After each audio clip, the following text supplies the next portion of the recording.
Padra APMC ખાતે આજે ભાજપ સંગઠન દ્વારા પાદરા તાલુકા અને શહેરના નવા ભાજપ પ્રમુખ માટેની અભિપ્રાય પ્રક્રિયા હાથ ધરવામાં આવી હતી। માનસાના પૂર્વ ધારાસભ્ય અમિત ચૌધરી ભારતીય જનતા પાર્ટી સંગઠન પર્વના વડોદરા જિલ્લાના મુખ્ય અધિકારી તરીકે અભિપ્રાય લેવા માટે આજે પાદરા એપીએમસી ખાતે પહોંચ્યા હતા, જેની સાથે જયદીપસિંહ રાઠોડ, મહેશભાઈ પટેલને નટવરભાઈ સોલંકી પણ એપીએમસી ખાતે ચૂંટણી સહાયક તરીકે અભિપ્રાય પ્રક્રિયામાં જોડાયા હતા।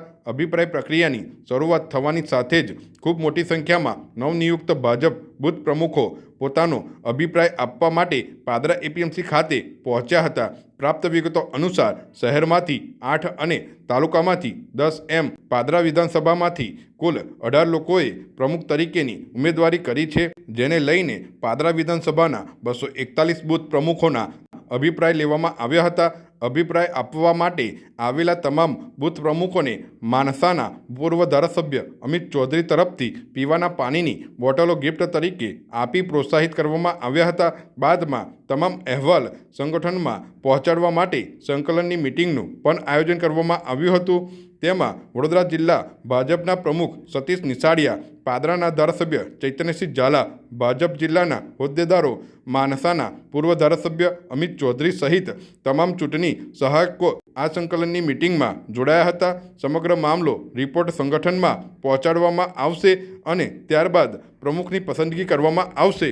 આજથી વડોદરા જિલ્લામાં મંડળ દીઠ દરેક બૂથ પ્રમુખોના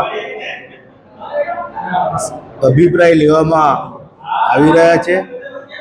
જેમનો અભિપ્રાય જે હશે એ પ્રદેશમાં મોકલવામાં આવશે અને પછી પ્રદેશ નિર્ણય કરીને જે તે મંડળના પ્રમુખને જાહેરાત કરશે।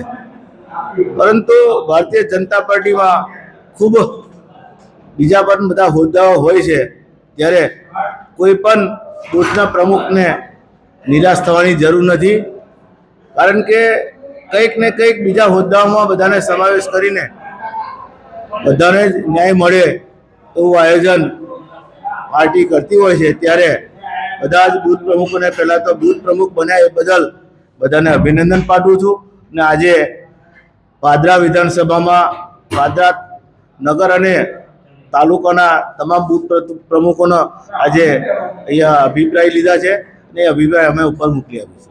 નમસ્તે। આજે પાદરા એપીએમસી ખાતે ભારતીય જનતા પાર્ટીના સંગઠન પર્વ નિમિત્તે પાદરા નગર અને શહેરમાં જે ઉમેદવારોએ મંડળના અધ્યક્ષ તરીકે ઉમેદવારી કરી છે, એના માટે નવનિયુક્ત બૂથના અધ્યક્ષો સાથે પરામર્શ કરવા માટે ભેગા થયા હતા।